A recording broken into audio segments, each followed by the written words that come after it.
free ball from CG43. They're in front.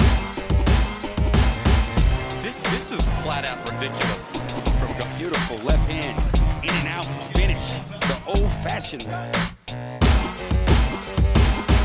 Newell gets to the basket with one to come. From there again. You have got to be kidding me. Tyson Steph wraps it up. NBL Pocket Podcast. Joseph Core here. Andrew Kenyon over there. Firing away a question straight away. We are not mucking around. Okay. No, not mucking around at all. I contend that this season is without surprise. And what I mean by that is Melbourne are clearly number one, followed by, in some sort of combination, Sydney and Adelaide. Next tier down is your Southeast Melbourne and Perth. And then you've got maybe Illawarra. And then your New Zealand's and your Brisbane are bottom and Cairns are bottom in some combination. Do you think I'm accurate in saying that this season is without drama and surprise? Yeah, that's a good synopsis, particularly considering they've been saying how close the seasons are, and they have been close over the last few years.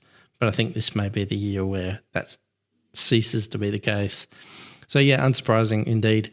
I'm enjoying the season less so for the results, which seem somewhat known, and more so for the drama and intrigue about how teams and players are being managed, because the results seem to be taking care of themselves, don't they? 100%. I think it's one of the more bettable, if people out there like to bet on this, it's one of the more predictable seasons. And the team I left off there was Tasmania. I've just got a clear distinction of Melbourne and Tasmania for me are 1-2. Adelaide and Sydney are next down. Sydney took a bit of a jump up the power rankings after their win. For sure.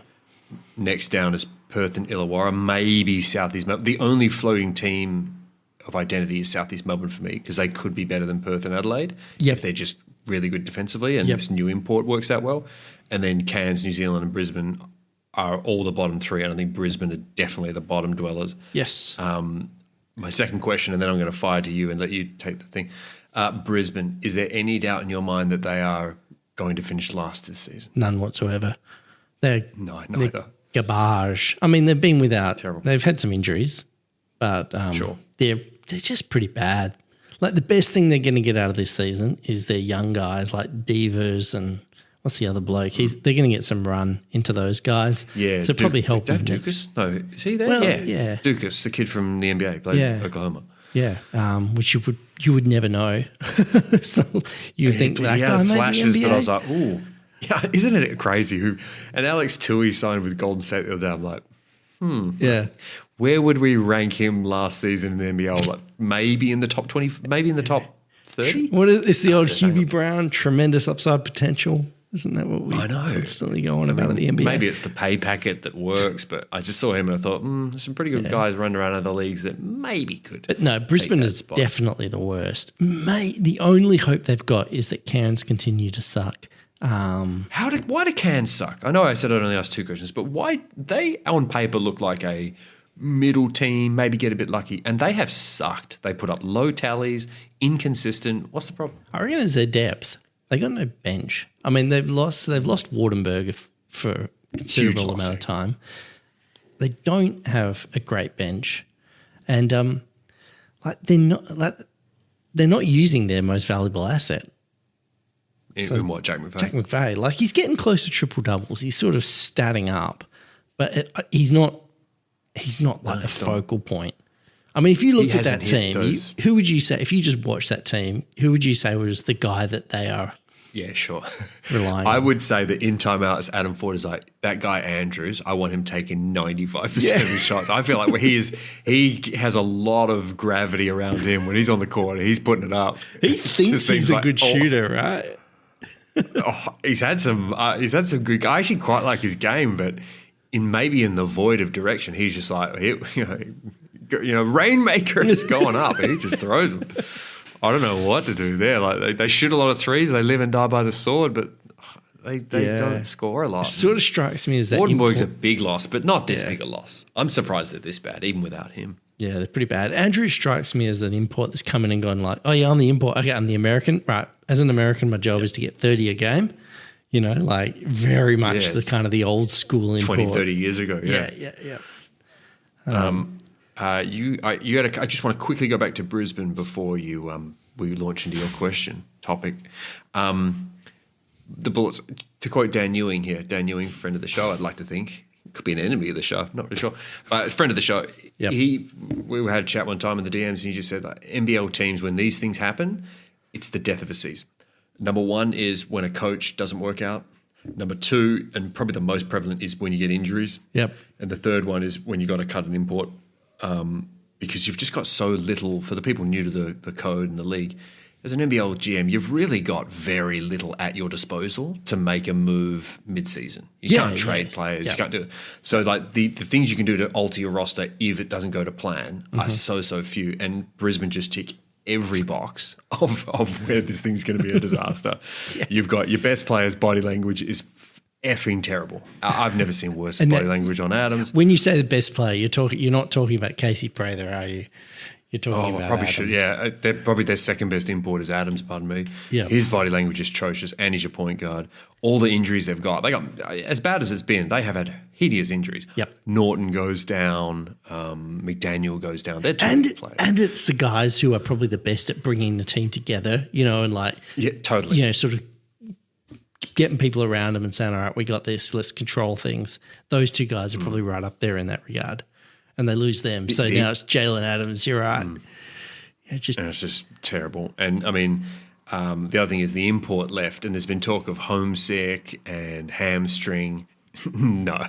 This guy saw this program and went, life's too short. My pro career this is not up to the standard, and jettisoned for that reason. There's no injury. He's just think this sucks and I'm out of here. That's the rumor I've heard on the street. But you had a topic, Kenyon. Yeah, well, So my topic I want to ask you about, it's a little game I like to call Sack the Coaches. Let's do it. Joe, do we need a little theme music? Yeah, if I've got time, I'll put it. Oh, no, I was going to do it for you right now. Oh, no, do it. That's it. Sack the Coaches. There you go. Oh, yeah, that could work. Yeah, nice. I'm here for you. So you're looking around, there's a lot of question marks over a lot of the coaches. Now, I feel like John really has been in the hot seat for about 3 years on this particular game of Sack the Coaches. To me now, I would put forward to you that he's actually one of the safest coaches in the league at this point. Oh, why would you say that? Because the Wildcats are winning, right? So as much as everybody still pans his rotations, they're getting wins.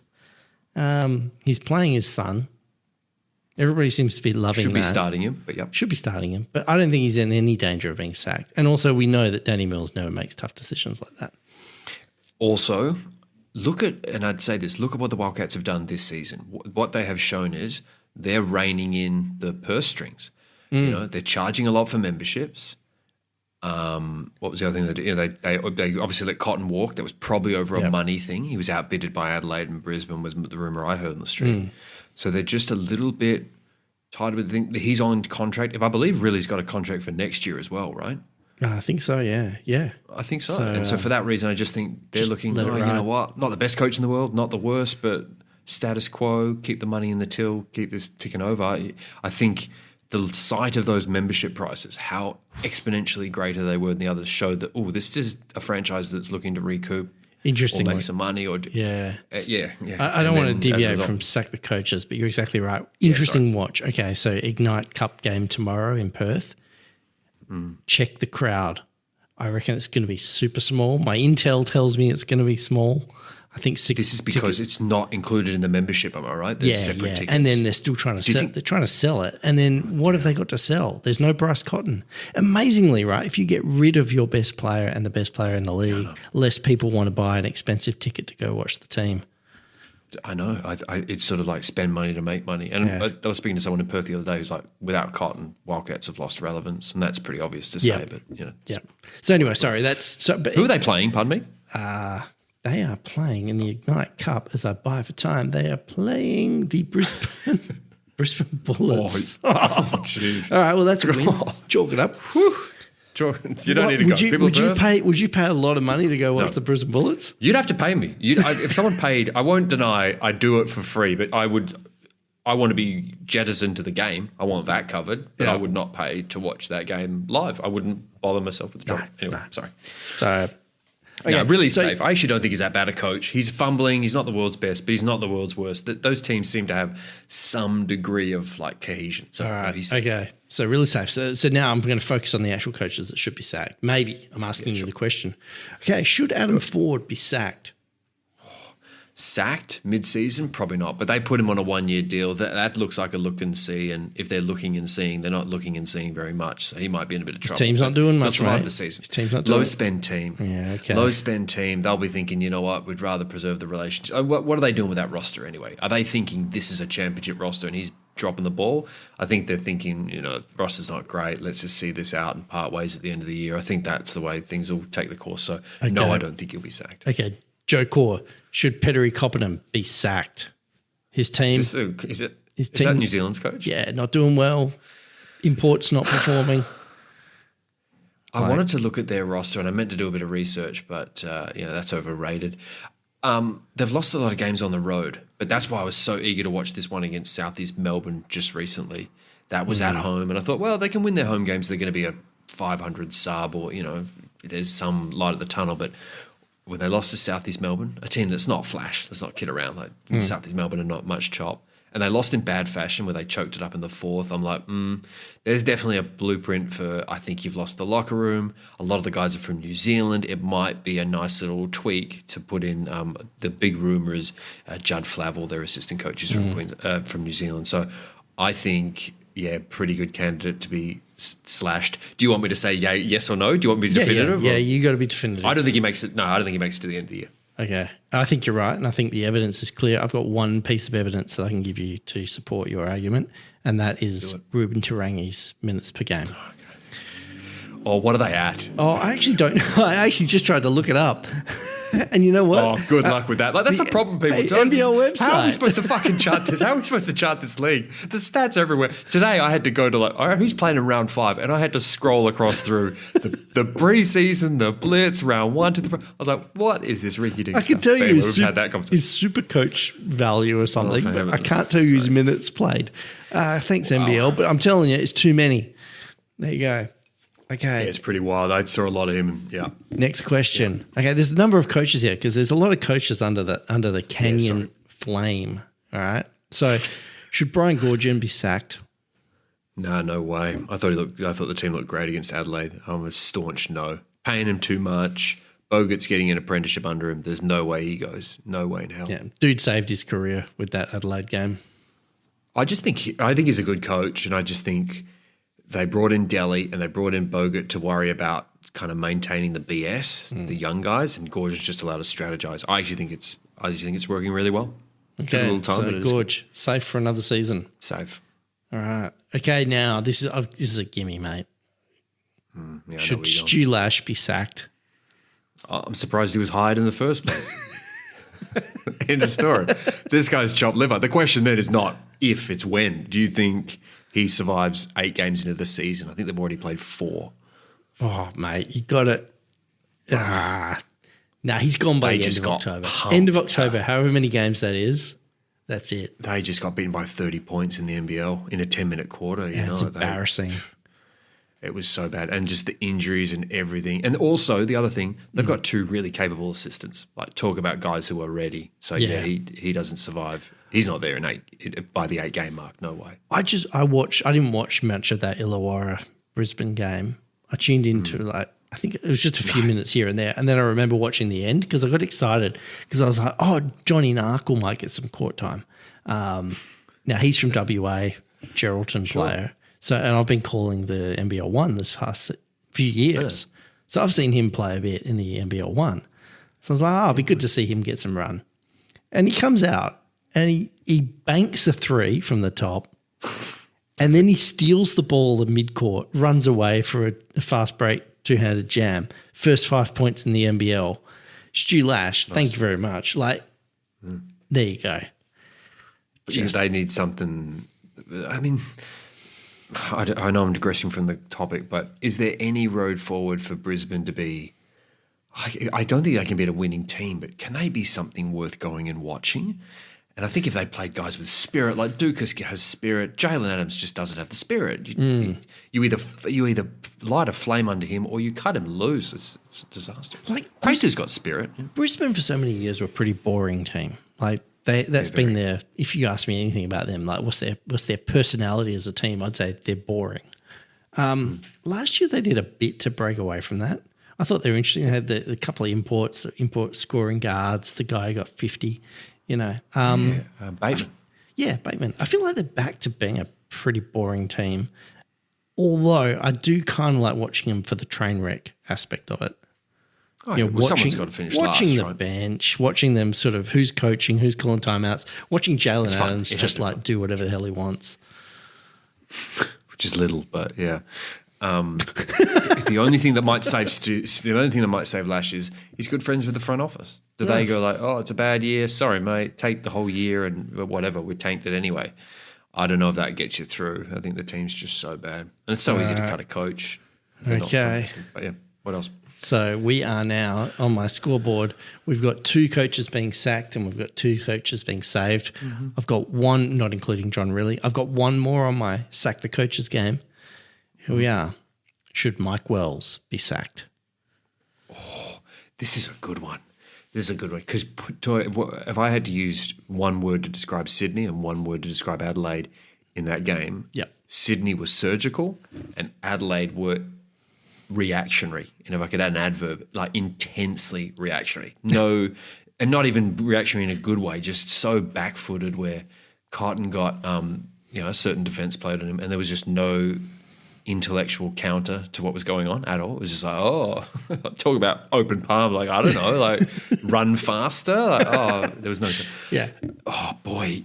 Can I get your answer before mine? Do you think he's going to last? Yeah. I think he should be sacked. I don't think he's a very good coach.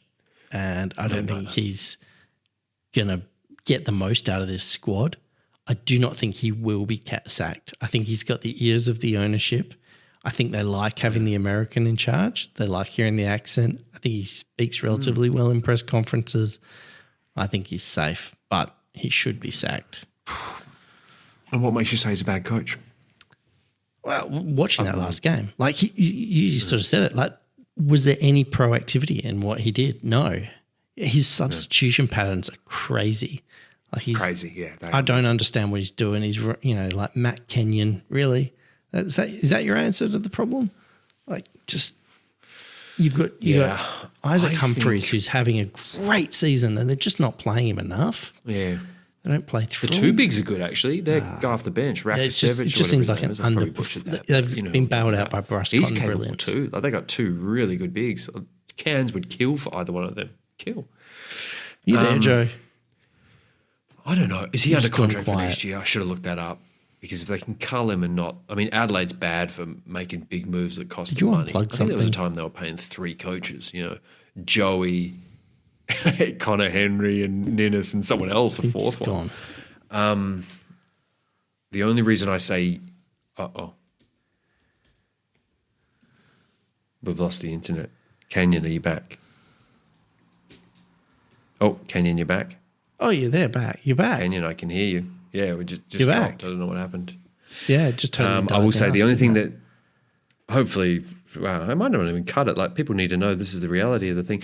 But with Wells, the thing I would say is Adelaide have shown a propensity to cut people, cut coaches, sack them and bring in more. So I lean more to it's more possible than not, but probably still falls in the category of unlikely, I'd say. Yeah. Okay. That's the last one. Okay, so and the rest are all safe. The rest are all doing a good job. Yep. So should he be? Yes. He will he be? No. I don't think he will be, no.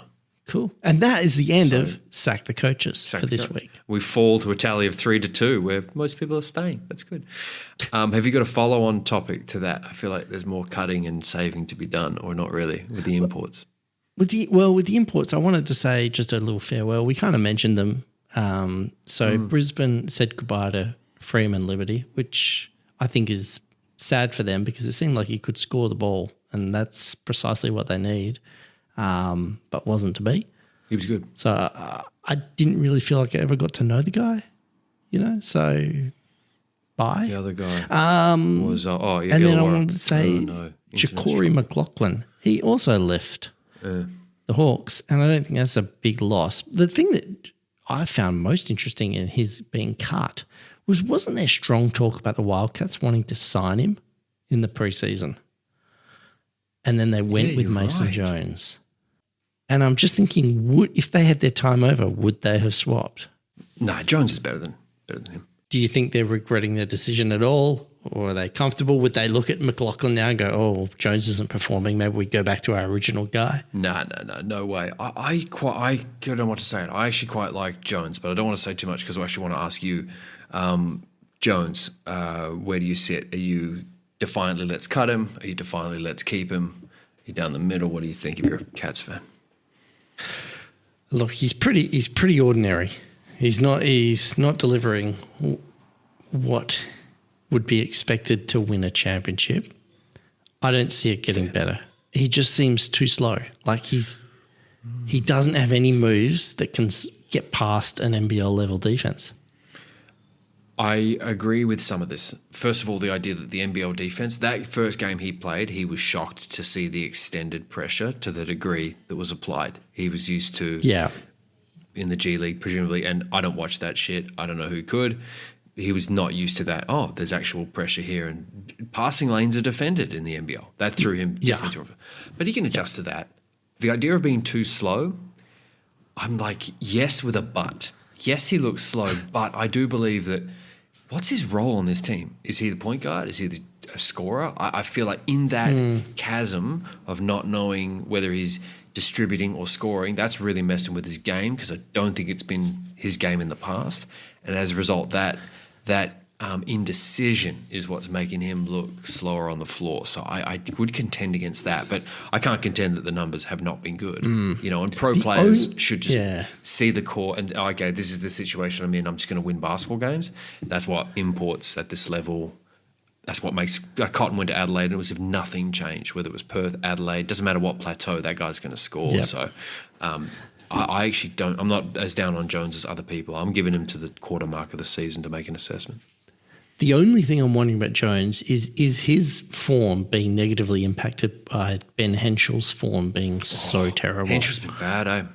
Because I think Henschel, I think thinking was Henschel would come in and play a bit of point and like maybe be that alternative threat on the other side of the court so Jones would get open looks, and they just can't play Henschel. Like he's just virtually unplayable. He shoots threes and he's missing rim. Like it's ugly. I just think he went to the NBA and probably got a huge confidence boost there, or took a huge hit when it didn't quite pan out. I don't know, where his head was at, but I just can't deny that the numbers have been bad and the look has been bad. But I do come back to, we both spoke about Riley. None of us here think that Riley is setting a great table, right, for these players. And also the delayed at the start of the year and blah, blah, blah. The table's not set. They're having to set the table. Let's see what happens when the tablecloth is on and the cutlery is down and whether these guys can play. Because I haven't liked John Riley's coaching the last couple of years. Their teams are erratic. They're not by a great design. And for that reason, I'm a little bit more sympathetic to both of them, Jones especially. We have the perfect litmus test tomorrow. Brisbane. If Mason Jones can't get off against a Brisbane Bullets team that doesn't have McDaniel and Mitch Norton on the defensive end, you got to let him go. We're 20-point game minimum and see the ball go down. The other thing that is a huge flag is this guy pisses and moans a lot. He moans a lot. And he's got that slow game where he kind of pounds into guys and he's expecting a lot of calls. And it's like, not really how the whistle's called in the NBL. So there are red flags, but I'm just not embracing them just yet. But as I say, the quarter mark of the season is like 8 games. They've already played 4 or 5. So it's even more this season because of all the Ignite Cup games. Yeah, it's 33 games in total. It's like 33, Yeah, so if you do, I think it's 8 and a bit is the quarter mark. So that's when you start making the decisions. But they're not going to get rid of him. That has not been Danny Mills' MO as a GM. They're not going to get rid of him. They'll just see it out and do a mediocre year and, end of story. This is how they do it. Have you got anything else on that topic? No, that's it. I do have something. I've got my notes on my phone and then we're going to get out of here. Oh, yeah. Adam Westerhout had a question for Joey and Body on what I think is the best NBL show. Yes. I hate to give Body and Joey a bit of a rap on the nose, but I don't think they understood that question in the spirit it was asked. And so I'm going to take a swipe at it myself. And I want your thoughts as well. So and the question for people who didn't listen was, what side of the NBA production should the NBL bring in? And I read the question to mean, the music, the stadium, the TV look. The entertainment package. What does the NBA do that the NBL isn't already plagiarizing desperately? So I pose that question to you. Temu style. On a beer budget, champagne taste on a beer budget. What is your answer to that question, Kane? No, thank you to Westhout for answering it. You answer it first. Well, I'll answer it first.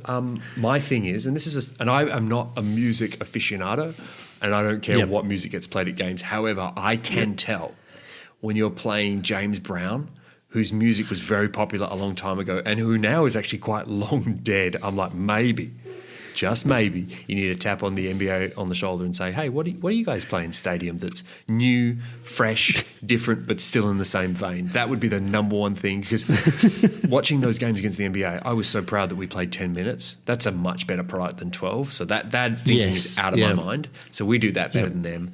But the music, like I've just heard the same songs at NBL matches, I kid you not, for about 25 years. So for me, I'm like, the music, and I'm sure there's other production values that come with that, but the music is my answer. What's yours? Okay, so mine's actually I've got sort of two now because you've sort of stolen my first one, because mine would also be the music, in that I like the way the NBA doesn't play a lot of music. Yes, less music during gameplay. One thing I did notice, it seems like I haven't been to a Perth game this season, but I noticed on TV, like they've been notorious for just blasting music constantly. And it seemed, looking at the TV, that maybe there was a little less music being played during gameplay this season. So good job. I hate all that music during gameplay. So NBA do that well. I think we should do it too. Agreed. But just to take it off music, although it's still kind of somewhat related, is that I like the play it cool attitude the NBA has a little bit, where they don't have like MCs shouting and screaming and carrying on the whole time, screaming during play, because quarter times and at the entertainment. Oh yeah, at the opportunities for entertainment, they turn up the screws. But you're right, during play, it's very much on court. Yeah, I think Sydney Kings do the best, from what I can tell remotely.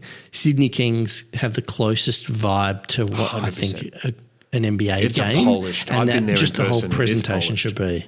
Yeah, I've been there in person. It's a good product, Sydney Kings. I take my hat off to their game day prep and their courtside announcer who does the feeder, I want to say. He's got an excellent voice. Terrific. It's resonant. It's just professional. Understands it's a the good game. Vibe. Knows when to say something and when not. Yeah, they run a tight ship. Must agree. Yep. Yeah, good answer. So I think that's kind of where the NBA. We could learn a bit from the NBA. It's a really good question, and I tell you what, I want Body and Joey to have another crack at that. I do. I agree. I think they misinterpreted that in terms of rules, and organizational structures. Like, no, this is game day performance. I thought it was game night. Yep. So what you're saying is that Body and Joey is shit, and they can go themselves. No, we love Joey. Well, look, that's a great show. I love it. It's good. It is a very good show. Joey has grown on me so much. Like when he was coaching, he pissed me off endlessly because he seemed like such a smart ass. Yeah, fair. But now I'm getting to know him, and I'm like, he seems like a good dude. Oh, the story about the guy had to come out of the game because he took a shit. I mean, that's just funny. You don't get that much. Last question, then we're out of here. And it's more forward casting for the season, because I don't know if we'll do a pod in the next week or two. Like, I just feel like the season is... The car is on the road. We're driving down the road. What's there to really say at this point? Maybe something comes up, but there's Get ignited. Yeah. Okay. Melbourne are the team to beat. Agreed? Absolutely. Rank these contenders 1 through 3, because I feel like it's either Tasmania, Adelaide, or Sydney. Who's the best contender, and rank them from number 1 contender down to 3. Okay, I think you just did it. I think it is Tasmania, Adelaide, Sydney. You've got Adelaide as a bigger contender over Sydney? Yeah, I don't. I'm not that high on Sydney. I don't think Even they're that after the good. game we saw, I'm high on Sydney. I think I'd have Sydney above Adelaide just to Yeah. answer the only question. But Would you really? I actually wouldn't. I think. Well, maybe I would actually. Maybe I would. make the case for rethink Adelaide, that. because I'll make the case for Sydney. You make the case for Adelaide. All right. Why would Okay, you I'll say make the Adelaide? case That your knee jerk was Adelaide. Why did you jerk Okay, your Adelaide, knee? they're still integrating a new import, that Rakosevich guy. Fair. Still finding where he can help. They had an all-time bad game by Bryce Cotton, which just won't happen that often. They will learn that when Bryce Cotton is down, you need to find Plan B, which is Humphreys probably, and also DJ Vasiljevic. That DJ And I question is think big. they've got the ultimate trump card. If they're really feeling the pinch, they can bring in another import. Yeah, they do have a second import slot available, do they? Because They've got Cheatham, Rakosevich, and formerly and that's Cotton, and now they can bring a third one. Yeah, I forgot about the import thing. Wow. Yeah, that changes things a lot. And the NBA is about to make its cuts and all that, so now's the time for all that. Yep. You could pick up an Ian Clark type player who was awesome. He was terrific. Oh, He yeah. helped them a lot. That'd be- If they brought in a bit more of a pure pit point guard, I think, who could score a little bit, that'd be devilish. Here's why I make the case for Sydney. And a lot of people, and it comes down to Xavier Cooks. A lot of people think Xavier Cooks is overrated. Where do you sit on him? I think he's great, except when he's at the free throw line. The free throws, I like his bounce. I like his energy. I like the way you can have him bring the ball up the court and he can create. Like, he's a really dynamic guy like that. But you can just foul him. Yeah, I worry about how they're going to manage him in the last 5 minutes. That's a question mark for this team. But I think the bigger question mark is Dellavedova. He has looked ancient, slow, and just the shot has gotten worse. Unbelievably has gotten worse. I mean, it's early days, but I don't worry about him so much. But I'm just surprised coaches don't go like, that guy there, don't guard him outside the keyway and just point and laugh when he shoots it. Just make him shoot it 30, 50 times a game and just say, you're going to score 50 and we'll lose, great. And just make him do that. Yeah. I just see if coaches were more cruel, they'd do that. But I actually think that I like Davis. I think he's really good. I just think he can score, get to the hoop, get harmed, get to the foul line. I think he's a star. Yeah, he's a great player. There is no doubt about that. And I come back to Cooks, and this is the reason why I make the contention for Sydney. Some people call him overrated, and I see the campaign for that. But his ability to defensively get picked or be defending a screener and then switch onto Cotton and hedge a little bit or double or even one-on-one face him up for a bit is no other big in the league can do that as well. Maybe John Brown the third, but he does it the best, and we saw it there. And it's like, if you're going to win in the NBL, you got to beat Bryce Cotton, and Xavier Cooks more so than any other player helps you do that. So for me, I'm like, I liked Sydney before the start of the year, and I like him now. And Bull Quoll finally gave us something, and if he can continue he should be better than that. He's been terrible for a year and a half. And it's a bit better. So I would have them, But I love Tasmania. I think their imports are fucking awesome, and I love Roth as a coach. But just under that is Sydney, and then Adelaide for me, a semi-final finisher. But I think the Wells and DJ questions are too big for me. I don't see DJ working with Cotton full stop, and Wells isn't the guy to figure it out.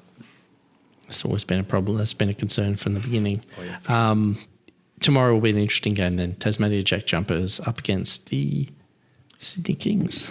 Is that what's up? Oh, that's not bad. In our overly animated Ignite Cup game, I really hope they've turned off those scoreboard animations. They were pretty intense, huh? Wow. There's a lot going on there. But, I mean, it's for the kids, right? So I don't... Sure. Is that your game of the round, by the way, next round, just to bring people up, and then we'll get out of here? Tassie, Sydney. Look, it's got to be right up there. Let me just scan That's the a fixtures. Wednesday night game. Get in. That's great. Yeah, it really is. The only other one you might say would be interesting is the last game of the round, which is Sydney hosting Perth. So depends on your feelings about Perth. They're not that good. I'm not that excited. So I reckon tomorrow's game is better. On the road, I think they'll Tassie and Kings. Yeah, and I think on the road the Wildcats will get whipped in Sydney. Yeah, I think.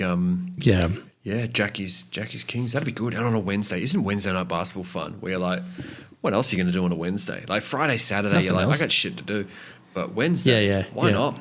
I'll turn it over to the NBL. Do you know what cracks me up though? We will wrap this up, but I'm so freaking old. I remember when NBL on Fox was a thing, and it was like Sure. Big Wednesday. They did this big marketing thing. It was Big Wednesday, NBL, and they tried to own the Wednesday once before. Now they're doing it all again. With the Ignite Cup, adding on games. Health of the league. Let's get out of here. Last question for you. Like this season, like the I don't know. The buzz doesn't seem as big. Nah, I agree. I don't know why. I can't put my finger on it. It just hasn't been like for all this sort of cotton changing. I feel like they're overcooking it. Like it's just too much shit. It's like you've got Ignite Cups, you've got different rounds every game. Like it never has a chance to fall into a pattern, like a rhythm. There's always some gimmick. Yeah, I don't know. I just look at the poor performance of the app. Just speaks to what the NBL does all the time, which is tries to fix what isn't broken. And every year there's just a turning over of the soil. There's too much turnover, not just on the court, but off the court as well, where it never feels like it's building on anything. And, you know, like now that it's moved from, it's on Disney Plus, and that's actually a net positive. But, you know, it's not just like, all right, Foxtel, bang. Like, there's no established conversation between the league and fan. I know that sounds a bit kind of airy-fairy, but it's not like AFL on 7. You know, it just makes sense that the tone is the same. It's a bit different. But also I think the product's too American looking, which is not bad. But I just think it's just fallen too much into that category. It needs to reestablish itself and be a league of like, we play tough D, but we also, you know, score a lot. And it just it's parroting too much of the voice for me, and it's losing traction in the NBA, which, by the way, is also losing traction. You know, as goes the NBA, as goes the NBL, and the NBA has just felt so lethargic this offseason. And I think there's a follow-on from that. Canyon, you ready to get out of here? Yeah, let's get out of here. We're done. People are sick of us.